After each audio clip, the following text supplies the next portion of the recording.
আল্লাহ রাব্বুল আলামিন আমাদেরকে এই সুন্দর মজলিসে, দামি মজলিসে, সর্বশ্রেষ্ঠ মজলিসে আসার বসার, কিছু কথা বলার শোনার সুযোগ করে দিয়েছেন।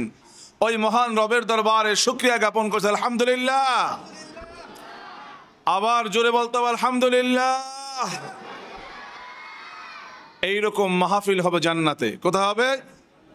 জান্নাতে কোরআনের মাহফিল হবে। আল্লাহ তাআলা দুনিয়ার মধ্যে সেই জান্নাতের মাহফিলে বসার সুযোগ করে দিয়েছেন। আল্লাহ যেন আবার জান্নাতের মধ্যে কোরআনের মাহফিলে বসার সুযোগ করে আমরা আমিন। সম্মানিত হাজিরিন, একটা সুসংবাদ দিচ্ছি সবার আগে।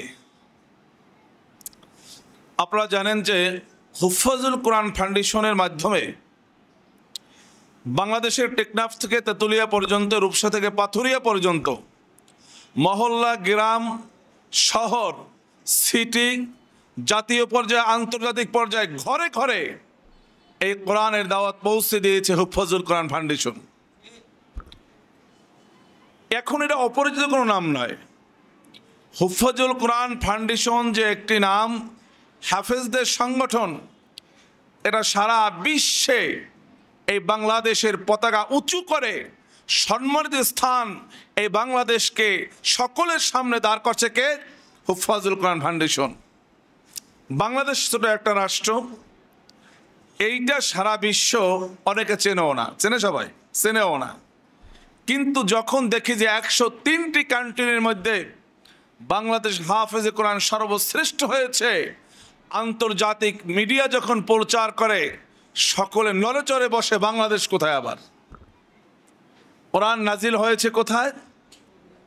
সৌদি আরব, অর্থাৎ আরব কান্ট্রি। কখনো মক্কায়, কখনো মদিনায়, অর্থাৎ মক্কা শরীফ যেটা বলা হয়, এটার ভিতরে কখনো মদিনায়, কখনো পথে, এই কান্ট্রির মধ্যেই কোরআন অবতীর্ণ হয়েছে। কোরআন অবতীর্ণ হয়েছে কোন ভাষায়? আরবি। সকলবেলা কোন ভাষায়? কেন আরবি ভাষা অবতীর্ণ হলো? আরবের ভাষা ছিল আরবি। এ কারণে কোরআন যদি আরবি ভাষায় অবতীর্ণ হয় বা নাজিল হয়, আরবের মানুষের বুঝতে সহজ হবে। এই জন্যই আল্লাহ বলছে ইন্না আনজালনাহু কুরআনান আরাবিয়্যান লাআল্লাকুম তাআকিলুন। আল্লাহ তাআলা এই জন্যই কিন্তু কোরআনকে আরবি ভাষা অবতীর্ণ করেছে। এবার আসেন যে আমরা যখন হাফসখানায় পড়েছি তখন হুফাজুল কোরআন ফাউন্ডেশন ছিল না, আমাদের পরবর্তীতে এসেছে। আজ বাংলাদেশের গ্রাম, মহল্লা, সিটি, পৌরসভা, ইউনিয়ন থেকে শুরু করে ঘরে ঘরে কোরআনের হাফেজদের পড়ার যে মান উন্নয়ন হয়েছে হুফাজুল কোরআন ফাউন্ডেশনের মাধ্যমে। সুসংবাদ দিচ্ছে এটাই, আজ হুফাজুল কোরআন ফাউন্ডেশনের চেয়ারম্যান, যাকে কাতারে বিচারক হিসেবে রাখে, ইরানে যিনি কোরআনের পর্যায়ে বিচারক থাকেন, সৌদি আরবে যিনি বিচারক থাকেন, আজ কিছুক্ষণের মধ্যেই হুফাজুল কোরআন ফাউন্ডেশনের চেয়ারম্যান মহোদয় আলহাজ হাফেজ মাওলানা আব্দুল হক সাহেব মাদ্দাজিল্লাহুল আলী আমাদের মাঝে অল্প সময়ের মধ্যে উপস্থিত হবেন। সকলে বলুন আলহামদুলিল্লাহ। এটা আমরা পেয়ে গেছি আলহামদুলিল্লাহ। এরপর আজকে আমাদের মাঝে উপস্থিত হবেন হুফাজুল কোরআন ফাউন্ডেশনের মহাসচিব। চেয়ারম্যানের পরে যে মহাসচিব থাকেন তিনিও আজকে আমাদের মাঝে আসবেন। সকলে বলুন আলহামদুলিল্লাহ। এর পরের পর সাংগঠনিক সম্পাদক হাফেজ আজম সাহেব, তিনিও আমাদের মাঝে আজকে আসবেন। আলহামদুলিল্লাহ বলেন। আসার কারণ কি আপনারা বলতে পারেন?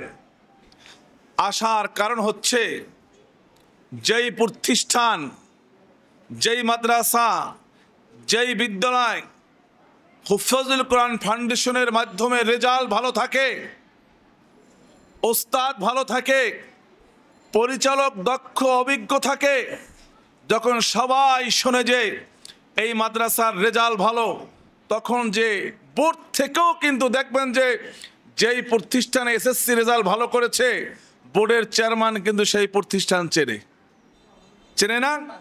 পেপার, পত্রিকায়, খবরে, নিউজে সব জায়গায় ওঠে যে প্রথম স্থান অধিকার করেছে কাদের মোল্লা নরসিংদী। আবার যখন এইচএসসি পরীক্ষায়, আবার যখন কওমি মাদ্রাসার মধ্যে যে মাদ্রাসাগুলোতে ভালো রেজাল্ট করে, এইগুলো কিন্তু বিভাগের যে মহাসচিব থাকে, চেয়ারম্যান থাকে, সবাই চেনে। আপনাদের দোয়ায় আপনাদের হাতে গিয়ে কপিটা আছে আছে আজকে সবচেয়ে সুন্দর সুসংবাদ হচ্ছে এটাই যে শুধু কামরাঙ্গীর চর নয়, কামরাঙ্গীর চর যে কয়টি মাদ্রাসা আছে, লালবাগ, চকবাজার, মতিঝিল, পল্টন, এই শত শত মাদ্রাসার মধ্যে সর্বশ্রেষ্ঠ সর্বোচ্চ রেজাল্ট করেছে আল কারিম ইন্টারন্যাশনাল মাদ্রাসা কামরাঙ্গীর চর। আলহামদুলিল্লাহ বলে সবাই। দেখছেন প্রথম নামটাই দেখছেন আপনারা, এই যে মাদ্রাসাগুলোর মধ্যে প্রথম নামটা কিন্তু আল কারিম ইন্টারন্যাশনাল মাদ্রাসা কামরাঙ্গীর চর শাখা, দেখেছেন? এর একটা শাখা মতিঝিলও আছে।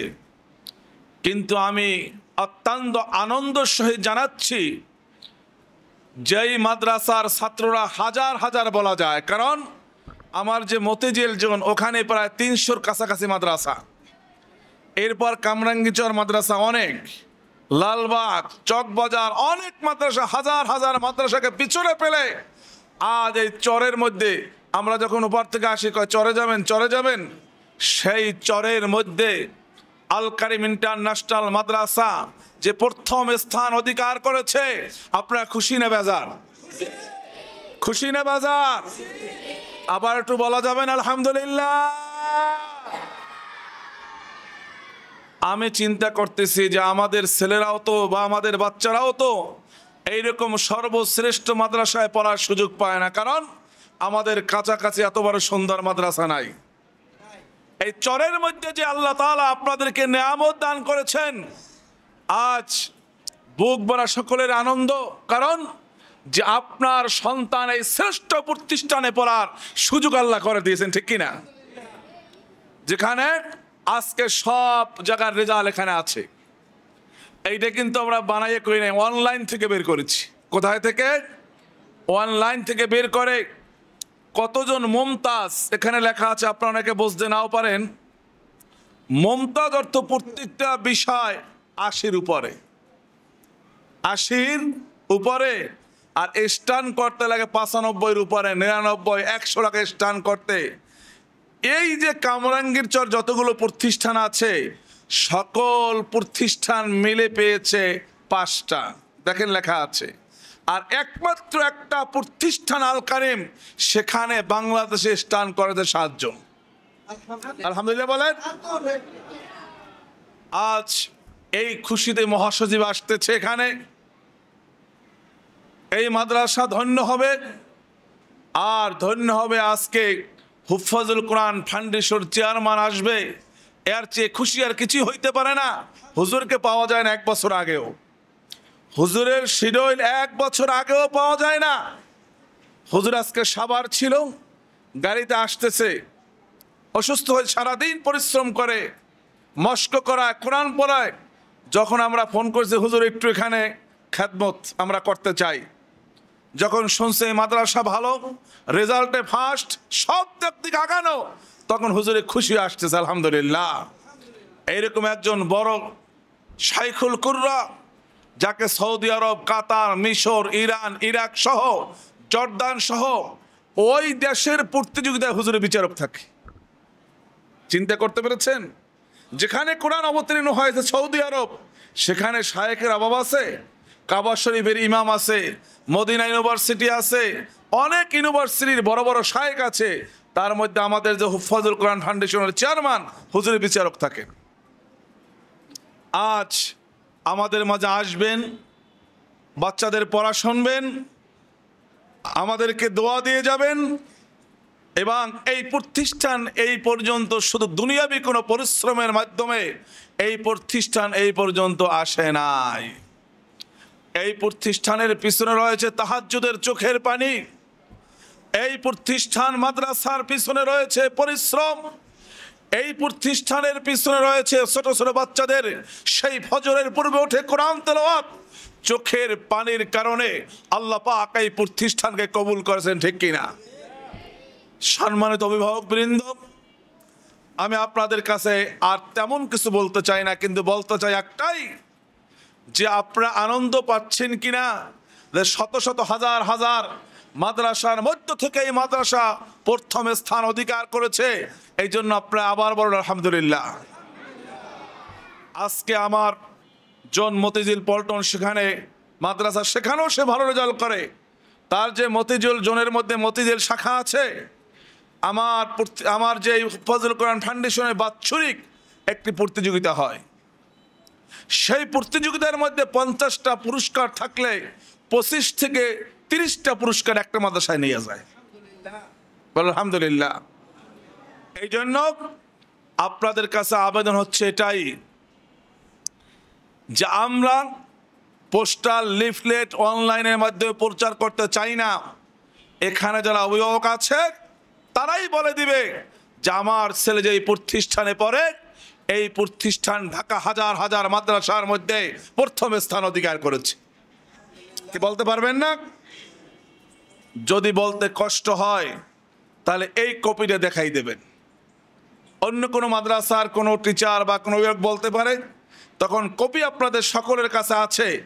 এই কপিটা দেখাই দিলে বুঝতে পারবে যে আল কায়েম ইন্টারন্যাশনাল মাদ্রাসা শুধু সব বাংলাদেশ নয়, ইনশাআল্লাহ ভবিষ্যতে যেভাবে এগিয়ে যাচ্ছে আন্তর্জাতিক পরিমণ্ডলে এই মাদ্রাসা ছাত্ররা চান্স পাবে ইনশাআল্লাহ। আপনারা বাচ্চারা, আপনাদের সন্তানগুলো একদিন সৌদি আরব, কাতার, ওমান সহ বিভিন্ন দেশে গিয়ে হাফেজে কোরআন প্রথম স্থান অধিকার করে বাংলাদেশকে সারা বিশ্বের বুকে পরিচিত করবে আপনাদের সন্তানগুলো ইনশাআল্লাহ। সম্মানিত সুধী, আল্লাহ বলতেছেন যে ওয়াকাল আল্লাযীনা কাফারু লা তাসমাউ লিহাযাল কুরআন। আল্লাহ রাসূল যখন কোরআন তেলাওয়াত করতেন, কোরআন তেলাওয়াত করার সঙ্গে সঙ্গে আল্লাহ রাসূলের পবিত্র জবান মুবারকে কোরআন এত মধুর ছিল, লা তাসমাউ লিহাযাল কুরআনি ওয়ালগাউ ফীহি লাআল্লাকুম তাগলিবুন। আল্লাহ রাসূলের পবিত্র জবান মুবারকের কোরআন তেলাওয়াত এত মধুর ছিল, আকর্ষণ ছিল, আল্লাহ রাসূলের কোরআন শুনে শুনে মানুষ মুসলমান হয়ে যাইত। সুবহানাল্লাহ বলেন যারা। শোনেন, যদি বলা হতো যে আল কারিম মাদ্রাসায় যারা 2 ঘন্টা সময় দেবে, প্রতি আধা ঘন্টা পর পর তাদের অ্যামাউন্ট অর্থাৎ টাকা, আধা ঘন্টায় 500, পরের আধা ঘন্টায় 600, পরের আধা ঘন্টায় 700, পরেরটা 800, এভাবে বলা হইলে লক্ষ লক্ষ মানুষ হাজির হয়ে যেত না? যাইতো কি না? এই নেকিগুলোর দাম আছে দুনিয়াতে। কোথায়? আপনি যদি যাইয়া বাইরে কিছু রিয়াল নিয়ে যান দোকানে, রিয়াল চলবে? অনেকে চিনবি না, যারা চেনে না কবে কিনে আসছে, তাদের কিছু দেওয়া যাবে না। দুনিয়ার মধ্যে রিয়াল চলে, ডলার চলে, টাকা চলে। কবরে যাওয়ার সঙ্গে সঙ্গে ন্যাক লাগবে। কি লাগবে? যে না 1 বস্তা টাকা দিয়ে দিই তাহলে কিছু কাজ হইবে না, হইবে? কোনো কিছু হবে না। আল্লাহ রাব্বুল আলামিন বলতেছেন যেখানে কোরআন তেলাওয়াত হয় তখন তোমরা চুপ থাকো, কোরআনের আলোচনা হয় চুপ থাকো, আল্লাহর রহমত বৃষ্টির চেয়েও বেশি বর্ষিত হয়ে থাকে। আল্লাহ রাসূলের পবিত্র জবান মুবারক দিয়ে কোরআন তেলাওয়াত শুনে আর মুসলমান হয়ে যায়। কাফের, মুশরিক, ইহুদি, আবু জাহেল, উতবা, সাইবা, আবু লাহাব সহ আবু সুফিয়ান, যারা ইসলামের চরম দুশমন ছিল, তারা বলল যখন মুহাম্মদ সাল্লাল্লাহু আলাইহি ওয়াসাল্লাম কোরআন তেলাওয়াত করে তখন তোমরা চিৎকার করবে, তোমরা তবলা বাজাবে, তখন তোমরা বেল বাজাবে। এভাবে করে কোন রকম যেন আব্দুল্লাহর ছেলে মুহাম্মদ সাল্লাল্লাহু আলাইহি ওয়াসাল্লামের পবিত্র জবান মুবারকের কোরআন তেলাওয়াত শুনতে না পারে। সেই যে আবু জাহেল, উতবা, সাইবা, আবু সুফিয়ান যারা ছিল, এখনো কিছু লোক বাংলাদেশে আছে যাদের কাছে কোরআনের আওয়াজ ভালো লাগে না, আজান ভালো লাগে না, মসজিদের কিরাত ভালো লাগে না, হাদিস ভালো লাগে না, মুহাম্মদ সাল্লাল্লাহু আলাইহি ওয়াসাল্লামের নাম ভালো লাগে না। এরকম আছে কি নাই? আছে না? কিয়ামত পর্যন্ত থাকবে। মুসলমানের ঘরে জন্মগ্রহণ করেছে, মুসলমান নাম পরিচয় দেবে, কিন্তু কোরআনের বিরোধিতা করবে, আজানের বিরোধিতা করবে।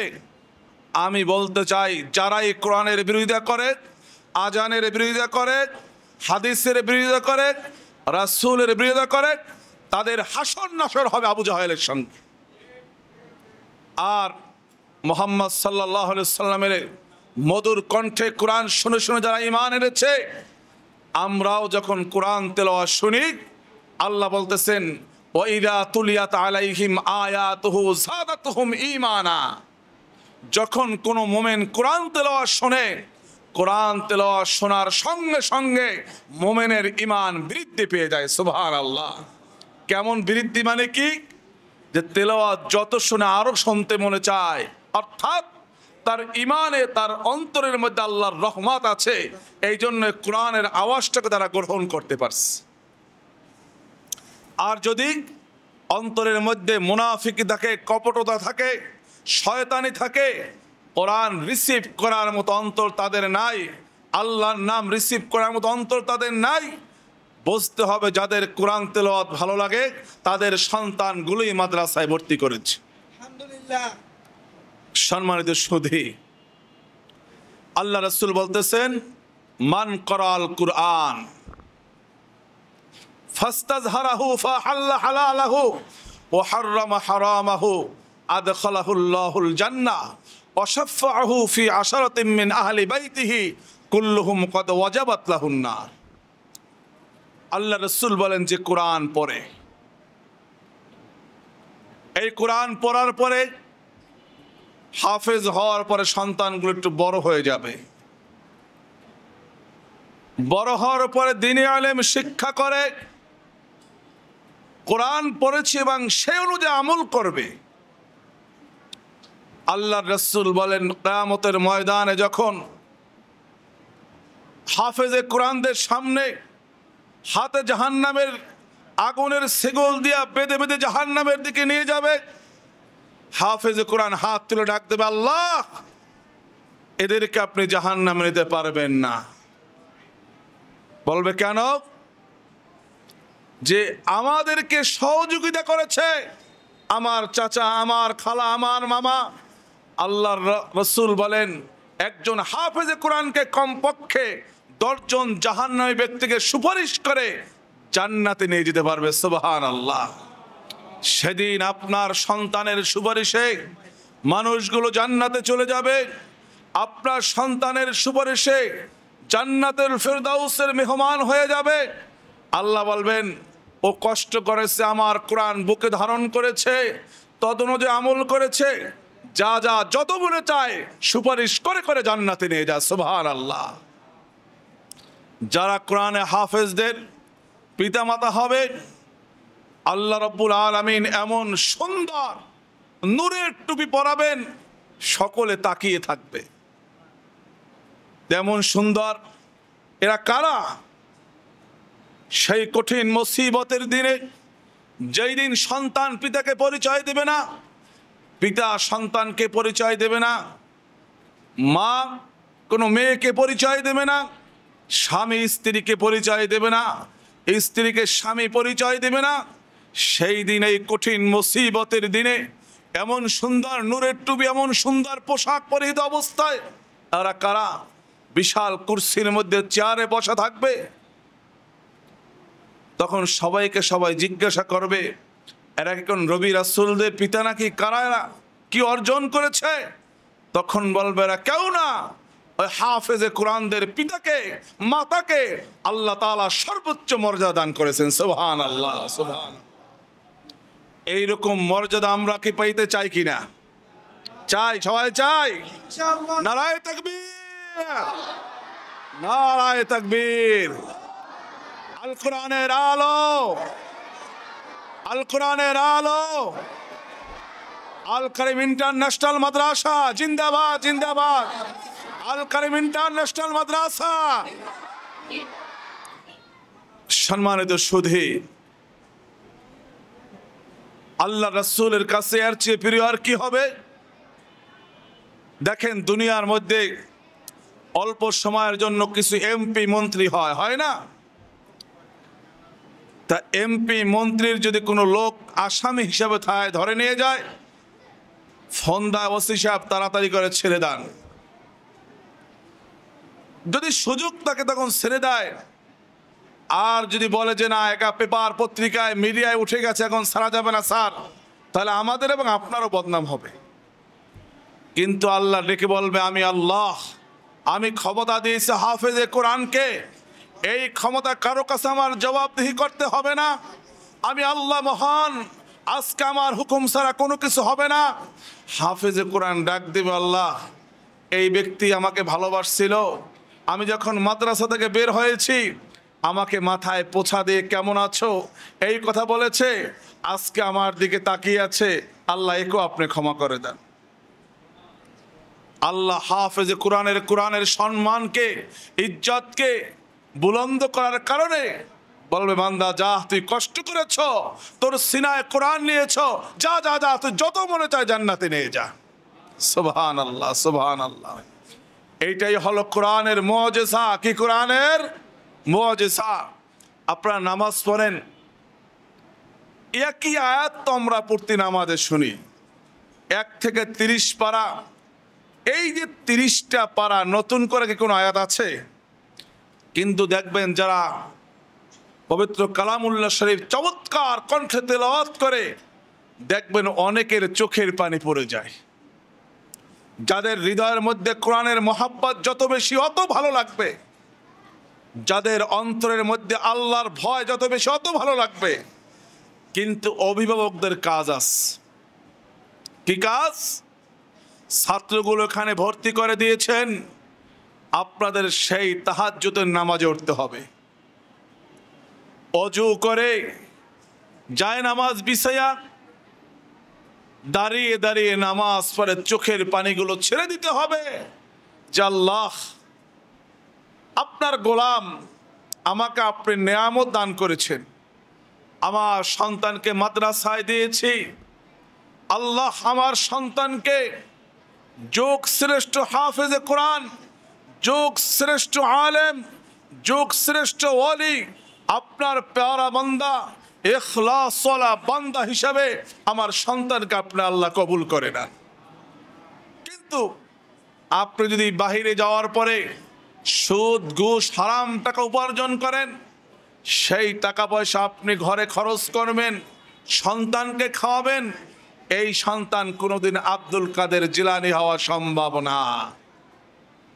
কারণ আপনার স্ত্রীকে সেইবে থাকতে হবে, আপনার স্ত্রীর গর্ভে যখন সন্তান আসবে কোরআন তেলাওয়াত করতে হবে, তাহাজ্জুদের নামাজ পড়তে হবে, আল্লাহর কাছে রোনাজারি করতে হবে। এই সব কিছু যদি করতে পারেন, আল্লাহর রহমতের দরজা আপনার সন্তানের জন্য খুলে যাবে, আপনার ঘরের জন্য খুলে যাবে। দেখবেন যে আপনার ঘরের মধ্যে শান্তি, আপনার সন্তান কোরআনে হাফেজ হয়েছে, যোগ শ্রেষ্ঠ আলেম হয়েছে, কিন্তু আপনার চোখের পানি আল্লাহর দরবারে দিতেই হবে, ঠিক কিনা? এই মাদ্রাসা আমি বলেছি এ পর্যন্ত কেন? এই মাদ্রাসার যিনি পরিচালক রয়েছেন হাফেজ কারি মাওলানা আব্দুর রহমান সাহেব, তার অজস্র চোখের পানি রয়েছে এই প্রতিষ্ঠানের পিছনে। তার তাহাজ্জুদের কান্না, তার নফলের পরের কান্না। আজ কোরআনের মাহফিল, কোরআনের মজলিস কোনো মানুষ হাজারো চেষ্টা করলে পারবে না যতক্ষণ পর্যন্ত আসমান আলা কবুল না করবে। আসমান থেকে যতক্ষণ পর্যন্ত ফয়সালা না হবে ততক্ষণ পর্যন্ত এই কোরআনের মজলিস মজমা কবুল হবে না, ঠিক কিনা? এই জন্য এই কোরআনের মজলিসকে কবুল করার জন্য কার কাছে করাতে হবে? আল্লাহর কাছে। এই জন্য যে কোরআনের যে মজলিস, আপনার সন্তান যে আল্লাহ পাক এই কোরআন পড়ার সুযোগ করে দিয়েছেন, এই জন্য তো শুকরিয়া করা উচিত, ঠিক কিনা? আপনার মতো অনেকের সন্তান এখনো ঘুমায়, ফজরের নামাজ পড়ে না, ছোট ছোট বাচ্চা, কিন্তু ওরা তো নাবালেগ, 8-9 বছর, 11 বছর, 7 বছরের বাচ্চা যখন সেই ফজরের পূর্বে ওঠে আউযু বিল্লাহি মিনাশ শাইতানির রাজিম বিসমিল্লাহির রহমানির রহিম পড়ে কোরআন তেলাওয়াত শুরু করে, আল্লাহর রহমতের যে রহমতগুলো এই বাচ্চাদের উপর বৃষ্টির চেয়ে বেশি বর্ষিত হয়ে থাকে। সুবহানাল্লাহ। আপনি তো ঘুমের মধ্যে থাকেন, আপনি ঘুমিয়ে থাকেন, ফজরের পূর্বে ওঠেন, আপনার সন্তান তো আজানের পূর্বে উঠে আল্লাহকে ডাকতে থাকে। এই যে নেকিগুলা, এই উসিলায় আল্লাহ পাক আপনার বিপদাবাদ বালা মুসিবত মাফ করে দিবে। আপনার পিতামাতার কবরটাকে আল্লাহ রাব্বুল আলামিন জান্নাত দ্বারা সাজিয়ে দেবেন। সুবহানাল্লাহ। আল্লাহ রাসূল বলেন, মানুষ যখন মারা যায়, আপনারা কি সবাই বেঁচে থাকবেন? 100 বছর পরে এখানে যারা আছে কেউ কি থাকবে? আর থাকবে? কেউ থাকবে না। আল্লাহ রাসূল বলেন, মানুষ যখন ইন্তেকাল করে মারা যায়, মানুষের সব বন্ধ হয়ে যায়। আপনি মনে করেন যে একজন এমপি সাহেব মারা গেছে, তখন আমরা বলি কি যে এমপি সাহেব মারা গেছে, তার লাশ নিয়ে আসতেছে, কি বলি? অর্থাৎ এমপি সাহেব যে রুহুটা আছে সে চলে গেছে। শুনছো কি হয়েছে? কে? মন্ত্রী সাহেব মারা গেছে। অর্থাৎ তার জানাজা কয়টায়? জানাজা হলো 10টায়। অর্থাৎ মন্ত্রী সাহেব আর নাই, তার যে লাশটা আছে লাশটা নিয়ে আসতেছে, এখানে জানাজা হবে। তা আমি চিন্তা করে দেখলাম, দুনিয়া আখেরাত একাত্রে। বলেন, দুনিয়া আখেরাত একাত্রে।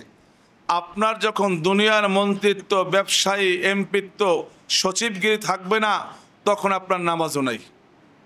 মরার পরে কি নামাজ আছে? রোজা আছে? তিলাওয়াত আছে? হজ আছে? অর্থাৎ যতদিন পর্যন্ত আপনার দুনিয়া আছে ততদিন পর্যন্ত আপনার আখেরাত আছে।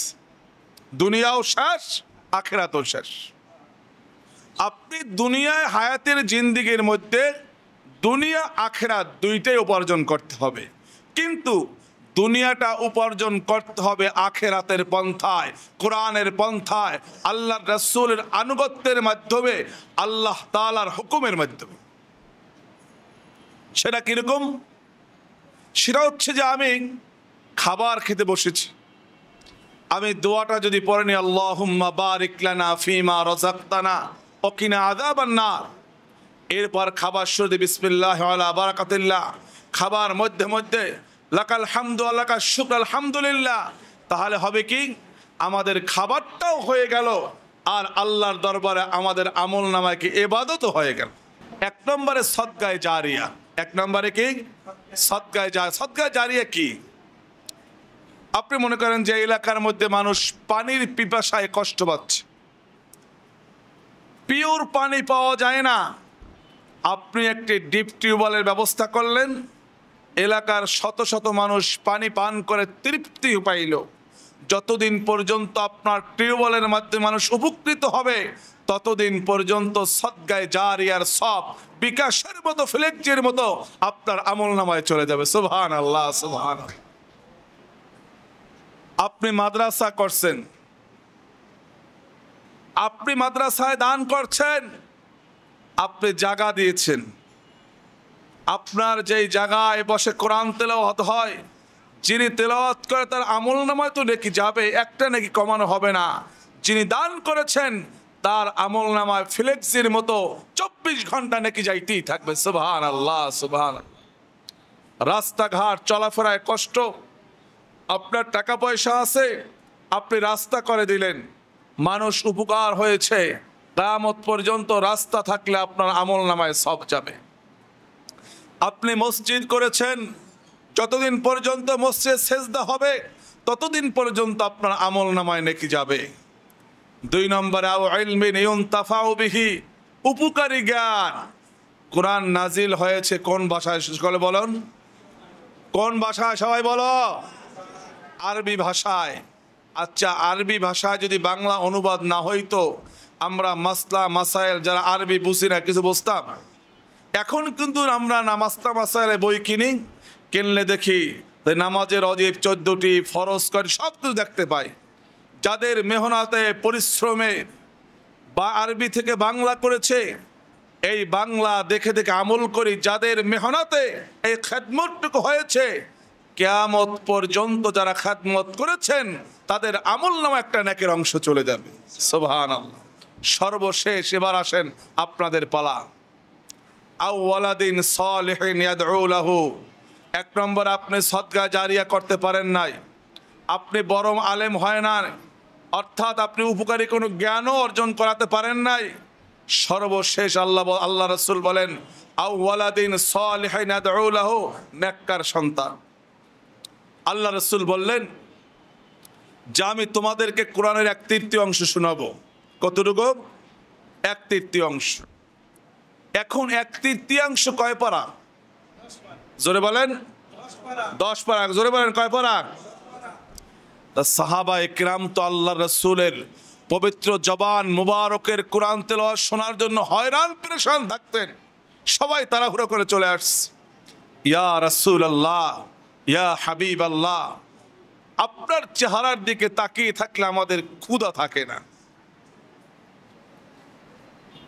আবু বকর রাদিয়াল্লাহু তাআলা আনহু বলেন যে আমি যখন ক্ষুধার্ত হই, আমি আল্লাহর রাসূলের নুরানি চেহারা মুবারকের দিকে তাকিয়ে থাকি, আমার আর ক্ষুধা থাকে না, আমার ক্ষুধা নিবারণ হয়ে যায়। সুবহানাল্লাহ। সাহাবায়ে কিরাম তাড়াহুড়া করে রাসূলের দরবারে চলে গেলেন। ইয়া রাসূলুল্লাহ, আপনি কোরআন তেলাওয়াত করবেন, আমরা কোরআন তেলাওয়াত শুনব। আল্লাহর রাসূল বললেন, সাহাবীরা রে, আমার কোরআন তেলাওয়াত করা শেষ হয়ে গেছে।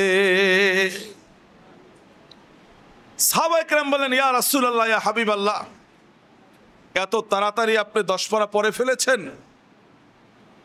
আল্লাহর রাসূল বললেন, যে ব্যক্তি একবার সূরা ইখলাস তেলাওয়াত করবে, আল্লাহ রাব্বুল আলামিন তার আমলনামায় 10 পারা কোরআন পড়ার সওয়াব লিখে দিবে।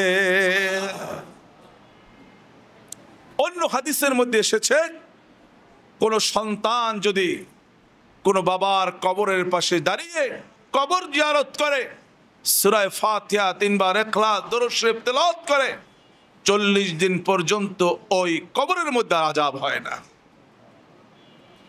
এখন আপনি হিসাব করে দেখেন যে একবার পড়লে যদি 10 পারা হয়, 3 বার পড়লে কয় পারা হয়? 30। যদি আপনার সন্তান নামাজিওয়ালা হয়, হাফেজে কোরআন হয়, আপনার সন্তান যদি আলেম হয়, ফজরের নামাজের পরে তাসবিহ তাহলিল পরে আপনার জন্য 1 মিনিট সময় ব্যয় করবে। মায়ের কথা চিন্তা করবে, যেই মা 10 মাস 10 দিন পর্যন্ত গর্ভে ধারণ করেছে, যেই বাবা সারাদিন উপার্জন করে, মাথার ঘামগুলো পা দিয়ে পড়েছে, ভালো ভালো খাবারগুলো কখনো মুখে দেয় নাই, এমনকি দুপুরে খাবারগুলো খায় নাই, আমার জন্য ভালো ভালো খাবারগুলো, আমার জন্য পছন্দের পোশাক কিনে নিয়েছে। আমি জিজ্ঞাসা করেছি, বাবা আপনি দুপুরে খাবার খেয়েছেন কিনা? বাবা কিছুই বলে নাই, কিন্তু সন্তানের পছন্দের খাবার পোশাকটা আমার জন্য নিয়ে এসেছিল। যখন ফজরের নামাজের পরে চিন্তা করে করে চোখের পানিগুলো ফেলে দিয়ে যখন সূরা ফাতিহা 3 বার, সূরা ইখলাস যখন তেলাওয়াত করবে, আল্লাহর দরবারে রোনাজারি করবে, আল্লাহ রাব্বুল আলামিন আপনার কবরটাকে জান্নাতের ফুলের বাগান বানায়া দিবে। যদি ফজরের পরে 1 মিনিট সময় ব্যয় করে, 9 বার যে সূরা ইখলাস তেলাওয়াত করে, কয়বার? কয় খতম হয়? কয় খতম? যদি ফজরে 3 খতম হয়ে যায়, আবার জোহরের আজান হয়ে গেছে, জোহরের পরে যদি আবার 3 খতম হয়ে যায়, আসরের আজান হয়ে গেছে, আবার 3 খতম হয়ে যায়, মাগরিবের আজান হয়ে গেছে, আবার 3 খতম হয়, এশারের আজান হয়ে গেছে, আবার 3 খতম হয়। কয় খতম হয়? 15। কয় খতম হয়? 15 খতম। প্রতিদিন যদি 15 খতম কোরআন শরীফ পিতা মাতার জন্য বকশিশ করে দেয়, গুনাহগুলো মাফ হয়ে যাবে, নেকের পাল্লা ভারী হয়ে যাবে, পাহাড় পরিমাণ নেক হয়ে যাবে, আল্লাহ তাআলা কবরটাকে জান্নাত দ্বারা নূরান্বিত করে দিবে।